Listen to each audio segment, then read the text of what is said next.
Welcome everybody to a brand new Pokemon VGC discussion, and today we're going to be talking about the restricted Pokemon in Scarlet and Violet that are the easiest or the hardest to learn and to play with. We're going to look at pretty much the main Pokemon that you see come up in major tournaments, things like regionals, things like internationals, and we're just going to be discussing what kind of makes them easy and what kind of makes them more of kind of taking time to practice them or kind of taking time to like really get into it, learn the in and outs of them as well. If you guys enjoy this type of content, let me know by leaving a like down below, and without further ado, we are going to get started with the first one as well, Koraidon.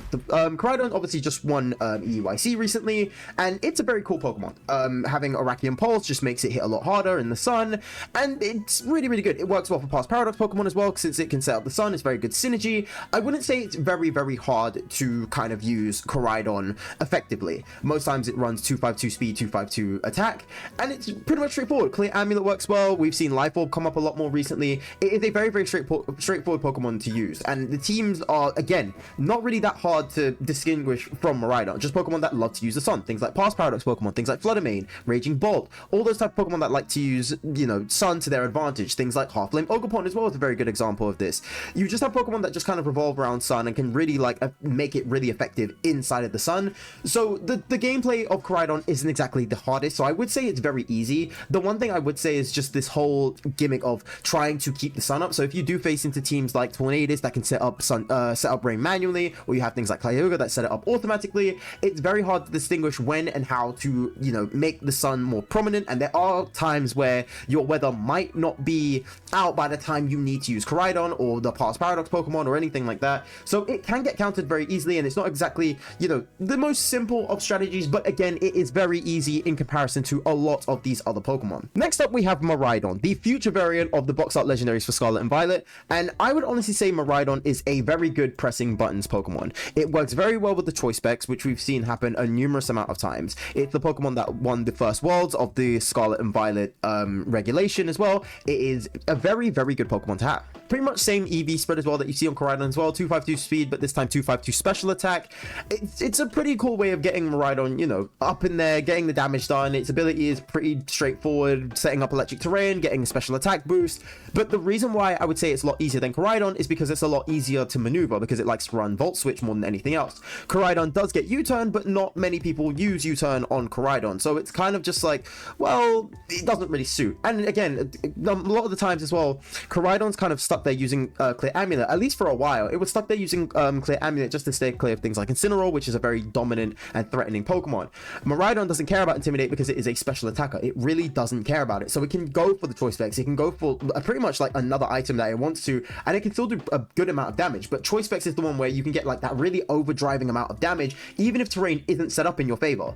Yes, there are ways of getting the terrain taken off. You have things like Ice Spinner, Steel Rollers come up recently. Obviously the main two is just bringing in someone's Rillaboom or bringing in someone's Indeedee, and that just clears out the terrain. Both of them are a lot slower than Miraidon as well, so you just automatically clear that out. So again, it's not exactly the worst type of situation to go through as well, but it is very it's very easy. And again, same thing with Koraidon as well, using future Paradox Pokemon this time, things like Iron Hands especially. Iron Bundle can be really good for speed. The fact that it's even faster by Fluttermane by 1 point, and Fluttermane is so dominant, means that you can get away with a few cheeky things here and there as well. You've got like a few other future Paradox Pokemon as well, like sometimes it might be worth having a Iron Crown, which might be nice. It works really well. Like, it works well for a lot of the future Paradox Pokemon, and Miraidon itself is just a really dominant threat, even on its own, just using the terrain on its own. And the fact that electric terrain also stops things like Amoonguss, another dominant Pokemon in the format forever at this point, is also very nice and very interesting. So I would probably say Miraidon is a very good Pokemon here that just kind of like likes to dominate, likes to just get moves out as much as you can, and you just kind of like press the one button and most likely you will just score a KO in like 2, maybe 3 hits. So yeah, Koraidon is a very good Pokemon. I very much think that if anybody is using a Pokemon to practice a team with or to actually start learning VGC, Miraidon is definitely the first Pokemon that you, in my opinion, you should definitely look at and definitely just go for to try and learn how exactly VGC works. Next up is the Terra Turtle himself, Terapagos. Now, Terapagos, I think, takes a little bit more practice. I think it's on the borderline of a genius level play. The reason why I think this is because there are a lot of ways to use Terapagos. You can make him really fast, you can make him really bulky, you could give him Calm Mind set with leftovers, you could give him a choice spec set. You could give him Substitute. There's a lot of different ways to use it. And on top of that, the gameplay of Terapagos itself is very much when and how you want to use your Terra. Because Terapagos' Terra is very, very good. Not to mention its ability before it goes Terra is also really good. Being able to get a resistant hit on anything that hits it when it's at 100% HP is a very good ability to have. So even things like a Surging Strikes from Urshifu, yes, it will crit, but all three of them will be resisted, which is still taking off at most a quarter of your HP when realistically it could do a lot more. It's very nice. It's a really, really good way to keep Terapagos alive, and you've got other Pokemon as well that can keep it healed. Things like Amoonguss with Pollen Path, things like Sinistra, Life Dew off Clefairy even. You've got like a whole bunch of these other Pokemon that can just heal up Terapagos very, very nicely and just can keep it going. And the fact that Terra Shell stacks, so every time you get it back to full HP, it will keep doing Terra Shell again. So back to full HP, goes back to resistant hit, you heal it up again, back to 100%, and it just goes round and round and round we go. It is a very, very good strategy to go for, but again, that is only one direction of how you want to use Terapagos. You can use them a very aggressive side where you can pop Terra early, which is also a really good get out of jail free card for things like weather, things like terrain, because it just absolutely clears it the minute you Terrasilize. So it's a very good way of going like, right, well, say for example it's Koraidon or Miraidon, it's like, well, they have the sun up or they have the electric terrain up respectively. I could just pop a Terra and just keep them stuck for a minute, or at least for this one turn before they have to switch out. But even if they switch out to try and reset it, I can just hit them on the come-in, which doesn't really affect me like that much at all, which again is very, very nice. And then being able to go from a single target move on its signature move Terra Starstorm into a double move. And also when you Terra going into a spread move, you get to hit whoever is Terra'd on your opponent's side for super effective damage, regardless of what Terra type they are. It all really comes down to when you want to like pull the trigger for Terra. Even if you don't put the Terra on Terapagos and you put it on somebody else, again, it is still a big question of when you want to do it. I think there's multiple routes of how to use Terapagos, and honestly, I think you need a genius level to really get Terapagos, you know, consistently going. Every time in the top 8 spots, we've always seen Terapagos, you know, stay in its respective zone, both on day 1s and on day 2s, which is very, very interesting. Like the fact that Terapagos doesn't fall off, but it doesn't climb up, shows that there's kind of like a glass ceiling that someone just isn't breaking through. But I feel like once someone breaks through that glass ceiling, Terapagos is going to be so much more of a dominant threat, and it might even be until we get the next regulation. But until that point, I honestly think you need to really, really think about what you want for Terapagos in order for this to work. Next up, we have the big blue whale, Kyogre. And I think Kyogre is also very easy. I think it's a little less easy than Koraidon, in my opinion, because Koraidon's just really, really fast. It gets really, really good support in things like Floodamane as well, who is the fastest, you know, past Paradox Pokemon. It just has so much good utility of it. Its support for Koraidon is so good at utility. Sure, Kyogre gets good utility, but nothing that you can kind of just get out of an ability for anybody else. Yeah, you have Swift Swim, but Swift Swim Pokemon aren't exactly the best right now. I think that probably the best Swift Swim user you have is arguably Basculegion, but that's about it. And Basculegion isn't even used like that. One Grassy Glide on Rillaboom and it's just like, it's curtains. So yeah, the fact that I would say that Kyogre is great and very easy to learn and very easy to just get used to, but I think the support is kind of what drags Kyogre down a little bit, because most times you have to bring in Tornadus because you want the Tailwind if you really need it. Sometimes you might want to bring in a Serena, which helps with, you know, taking rid of priorities there, because again, things like Grassy Glide Rillaboom is going to love to hit Kyogre. Serena just absolutely cuts that off.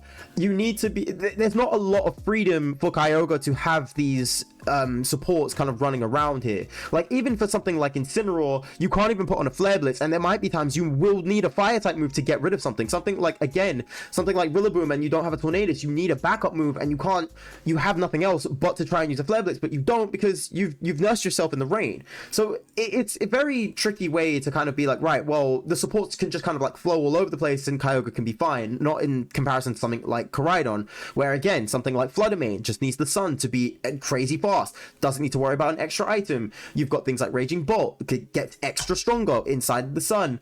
Even things like Screamtail can just be a completely fast, disruptive Pokemon when the sun is set up, and it just becomes an absolute nightmare.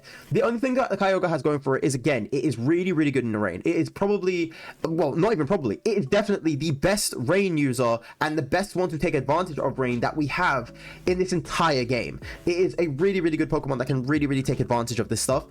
I just really want the support to be maybe a little bit better, because again, most times that you see Raging Bolt or Rillaboom, especially Rillaboom, since Rillaboom is so popular, you kind of have to force that Terra, and you kind of have to rely on the teammates to kind of get the damage out there. Sure, Kyogre gets good checkups in things like Ice Beam, and it's able to get Water Spout, Origin Pulse, it even gets Thunder as well. So again, not exactly the worst moveset it can get, but it just relies a lot on the teammates to keep it, you know, safe and active. So, like, a lot of the time you would run Assault Vest Kyogre, which again is just a juggernaut of a Pokemon, and it just won't go down. This thing won't go down that easily, and it's a very, very good set, but not a lot of people, well, not everyone wants to run Assault Vest. You might have people that want to run Choice Specs, Terra Water Kyogre. You might have people that might want to run, you know, Leftovers Kyogre with Calm Mind. So I think it comes down to, like, same with Terapagos, there's a lot of routes for Kyogre, but they get narrowed down to in comparison to Terapagos, where Kyogre can kind of just like make use of anything that it gets. And the one thing I would probably say is the teammates, because you want to kind of, again, take that advantage of water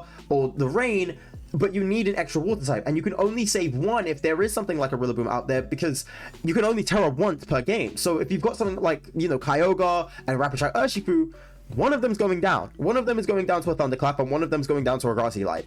You have to choose. Like, you have to choose on who's kind of like helping you in that situation. Not to say Kyogre isn't good. It is fantastic. I would just say, again, it's not as easy to get around in comparison to Kyogre or even Miraidon. Now we have Kyogre's arch nemesis, Groudon. And Groudon, again, much like Kyogre, it's pretty easy to go through here. I would honestly say, again, Groudon is pretty easy. Again, just set up the Sun. It doesn't even need to require Sun to do any extra damage, which is kind of where it lacks off, but we're not talking about prowess here. We're talking about how easy exactly Groudon is to use. And I would say it's pretty easy. Sun goes up, you get extra damage, and kind of like Groudon's more brings up Sun for the support of the other team in regards to Koraidon, who brings up the Sun to help him and the team. So it's kind of a sense of like, right, well, how can I have grass type users or chlorophyll users or, you know, extra fire type Pokemon that can just help me do this damage? That's why you see a lot of times you see things like Jumpluff, a really fast Pokemon that can set up Tailwind, that can put Pokemon to sleep if it wants to. You can even go so far as to do like a Helping Hand. You've got all these extra factors here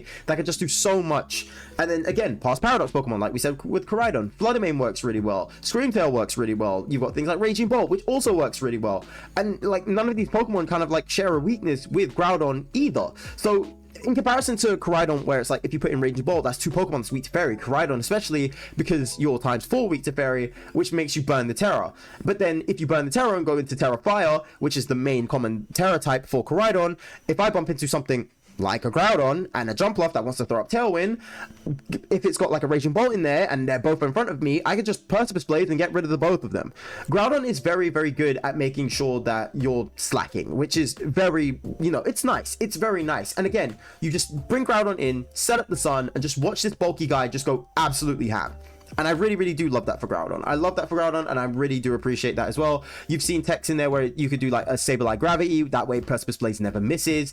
It's really good. Like Groudon, there's not a lot of factors to go through here. Groudon is just very like straightforward. Assault Vest, or maybe like a Clear Amulet as well to stay clear of Incineroar, but after that, you're good. You're really, really good. And Groudon, again, it only ever runs like 2 attacking moves, Perseus Blades and Heat Crash.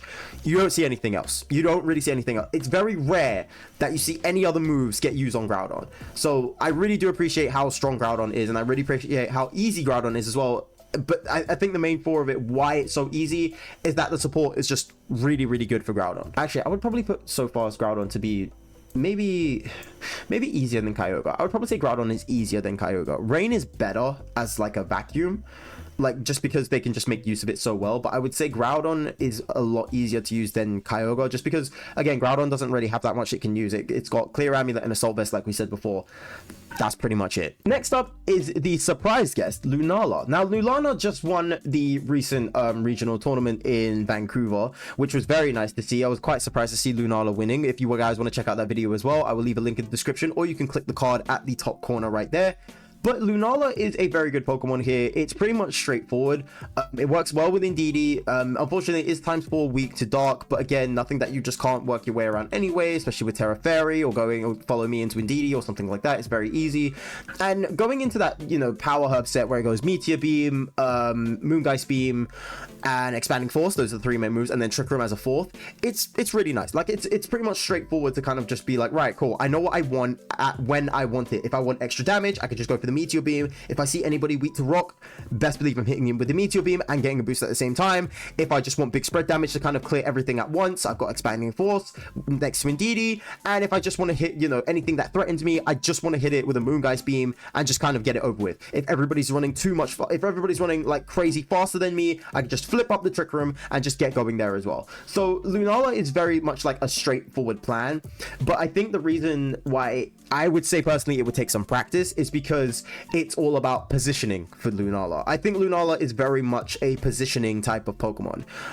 Sometimes you might want to lead it up front, sometimes you might want to keep it at the back, sometimes it might pay off if Trick Room isn't up in case you're facing a hard Trick Room team with Ice Rider. Sometimes it pays off for actually using Trick Room, and you know, in comparison to something like Indeedee where it's just like, well, I know Indeedee is going to go down if I try and set up Trick Room, so maybe I might want somebody bulkier, since Lunala's ability also comes in clutch for its bulk as well, since again Lunala is surprisingly bulky. So there's a lot of ways where it's like Lunala can be really, really good. It's just, again, it's picking and choosing when you want Lunala to shine.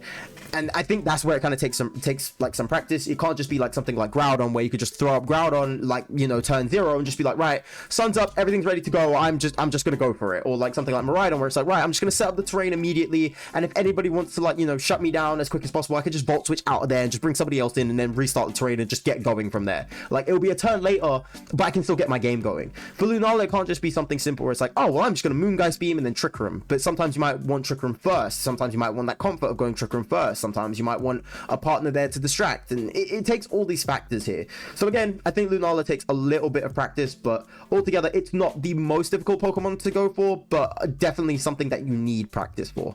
Now we go into the Sword and Shield trio, starting off with Zacian. Now, Zacian, in my opinion, is also one of those Pokemon where it just takes some, I want to say takes some practice, but at the same time, I think it's very easy. The only reason why I'm saying Zacian is not good right now, because again, it gets the +1 boost, but they've nerfed it a lot since Sword and Shield. So if you just bring in one Incineroar, it's just basically curtains for this Zamazenta. But in hindsight, not talking about matchup status, again, we're talking about how easy it is for Zacian to set up, I would probably say Zacian is very, very solid. Zacian, in my opinion, is a very solid Pokemon here where it could just kind of like come out. If it works better with the speed boost to try and get away from other Pokemon, and then because of that +1 attack, you just go absolutely rampaging. Like, you just go on an absolute rampage. Just hit everything you can as fast as humanly possible and as hard as you possibly can, and just make sure this thing can just take out as many KOs before it drops. It's a very easy strategy. It is a very, very easy strategy, and because it only relies on the one item to get the boost, you're not thinking like, oh, well, should I use Leftovers? Should I use Choice Band? Nobody cares. You're using Rusted Sword.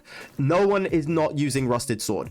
It's a great, you know, just, you know, game plan to go through. Again, just bring out Zacian whenever you want, get the +1 boost, and just absolutely go so hard, so fast. Following that is the next poster child of Sword and Shield, Zamazenta. Now, being a Zamazenta main, I've spent the most amount of time practicing Zamazenta, and I kind of want to be biased here and say it takes some practice, but at the same time, it's kind of like in between. It's in between very easy, and it's also in between takes some practice.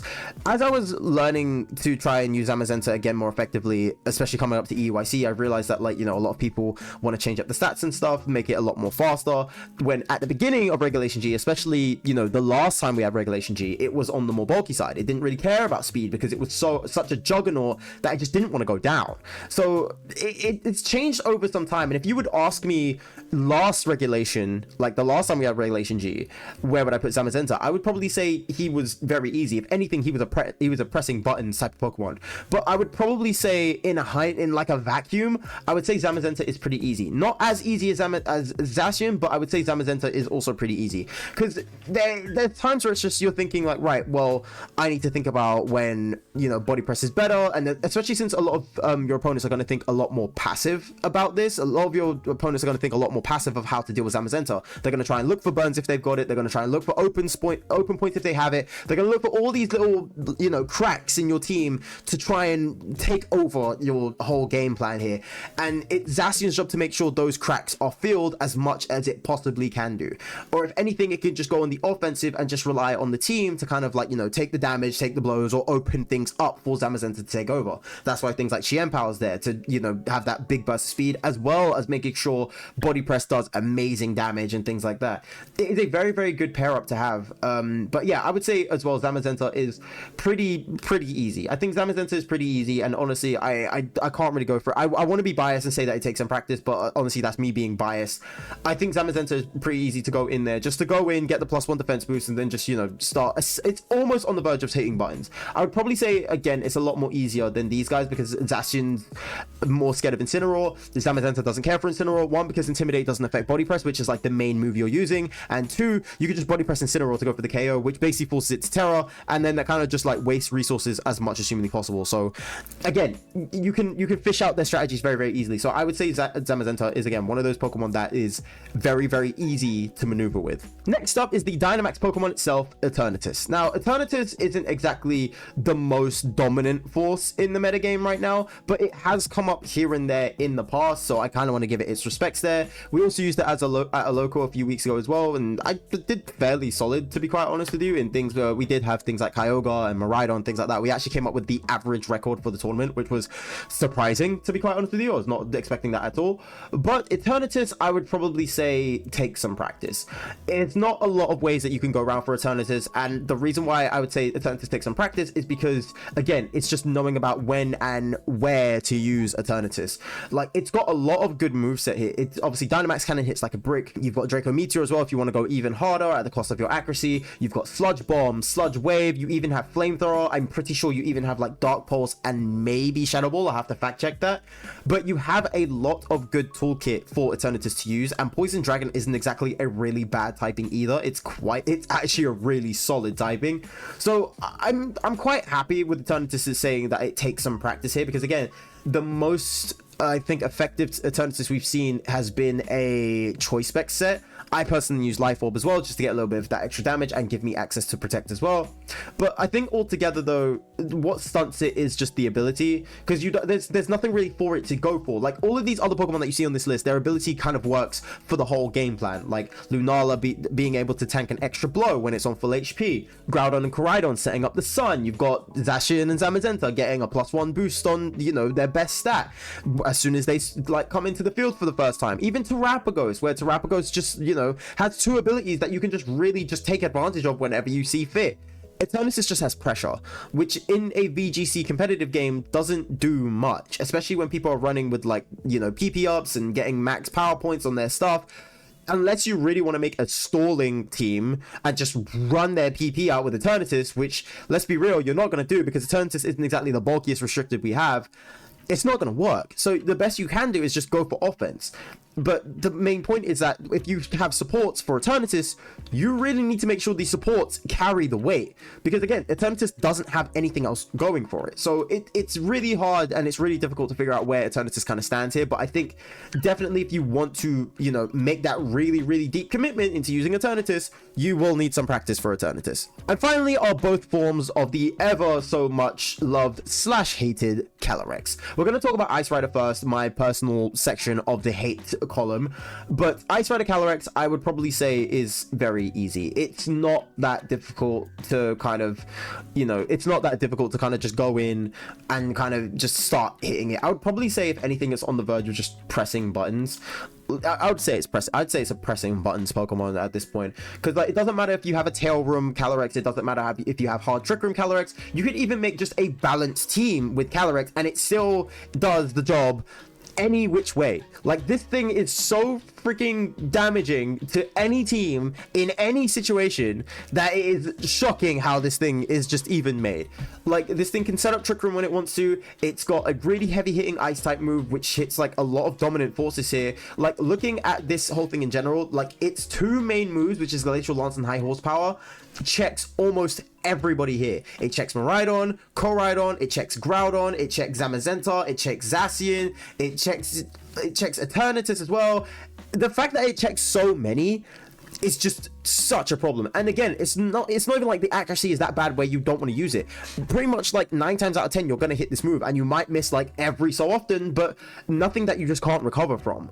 And again, it's really crazy. It's really crazy how just easy this thing is to just kind of like set it up for what you want and get it going. You want a hard Trick Room team? Just give it max HP, max attack, and, you know, minus speed nature, throw it into the thing, get it go, get Trick Room set up. It's more or less a win. And if you, again, you can pair it up with other hard Trick Room Pokemon as well, things like Hatterene, things like Torkoal. Just set it up, get it going, and you're done. You're basically done.